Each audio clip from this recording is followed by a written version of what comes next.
Salut à tous, à mes fans bien sûr, et à ceux qui vont peut-être le devenir, qui sait. Alors aujourd'hui, je vais vous raconter une petite histoire, une histoire que j'ai vécue personnellement, et qui ressemble étrangement à la scène mythique de Maverick. Alors pour ceux qui ne connaissent pas Maverick, c'était un film sur le poker avec entre autres Mel Gibson et Jodie Foster, et ceux qui l'ont vu pourront vous le dire, que la scène finale est assez exceptionnelle avec des, avec des mains qu'on rencontre rarement dans une partie de poker. Vous voyez plutôt.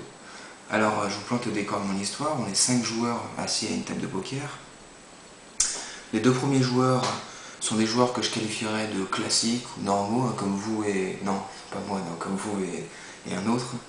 Un 3e joueur que je qualifierais de faux ou de mauvais tricheur, vous comprendrez pourquoi.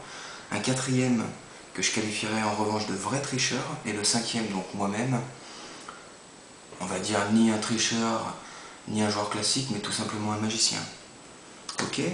Alors, je vais vous passer le détail des 2 premiers tours distribués par les 2 premiers joueurs. On va tout de suite s'intéresser au 3e tour, distribué par le faux tricheur. Alors pourquoi je dis faux tricheur? C'est qu'il utilise une vraie technique de magie, pas de magie, non, de triche, excusez-moi, de triche.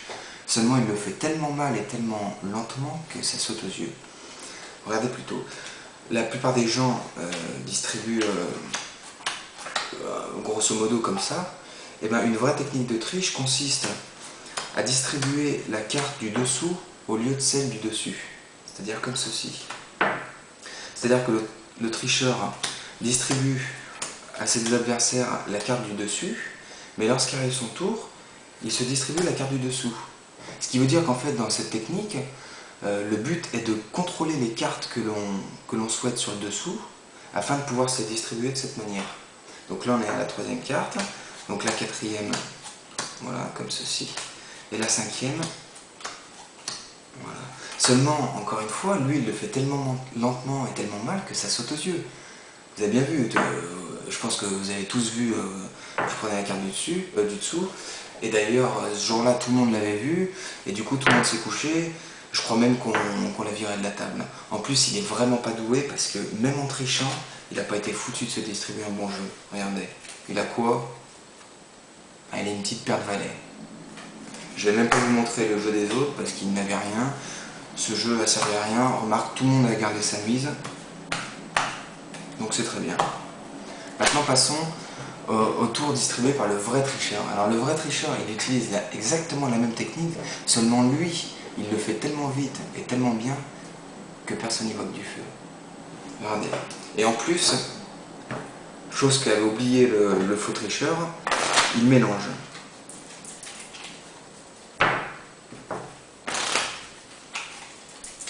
Voilà. Et regardez bien comment il est distribué. Je vais faire tellement vite que vous allez voir que du feu.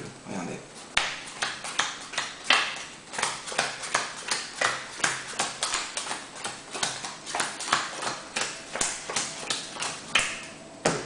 Vous avez vu quelque chose? Vous n'avez rien vu, hein? Et rassurez-vous, ce jour-là, personne n'avait rien vu. Et là, croyez-moi, le vrai tricheur a bien pris soin de se servir un très bon jeu, puisqu'il a une paire de 8 et un brelan droit, ce qui nous fait un très beau full. Joli, hein? Et personne n'avait rien vu. Seulement, il a fait une erreur, ce vrai tricheur, c'est qu'il s'est distribué un bon jeu, mais a oublié tous ses adversaires. Ce qui fait que les autres n'avaient rien, et du coup tout le monde s'est couché, ça n'a servi à rien. Donc moi maintenant, je suis confronté à 2 problèmes. Le premier problème, c'est que si je fais comme le tricheur, que je me distribue un bon jeu mais que j'oublie les autres, tout le monde va se coucher. Et moi mon but, c'est de gagner en une seule fois. Et le deuxième problème, c'est que si j'utilise la technique du tricheur, étant donné qu'il la connaît, il va se coucher. Et ça n'aura servi à rien. Donc voilà ce que j'ai fait. J'ai distribué tout simplement, comme ceci. Tout calmement, histoire de ne pas éveiller les soupçons des joueurs, et surtout celui du vrai tricheur. Et après, vous me direz si j'ai utilisé la chance ou si j'ai peut-être un petit peu provoqué cette chance, d'accord?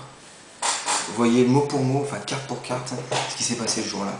Le premier joueur a regardé son jeu, brelan d'as. Deuxième joueur, couleur au cœur. Troisième joueur, carré de 3, de plus en plus fort. Quatrième joueur, alors là vous allez me dire, mais c'est abusé, quinte flush au carreau. Et moi-même, qui ce jour-là avait misé ma maison et mon taxi. D'ailleurs je m'en foutais, j'ai pas de maison et le taxi n'est pas à moi. Mais j'ai bien fait de miser parce que, regardez, j'avais une canne flush royale. Alors, je vais vous la faire à la Maverick. À bientôt.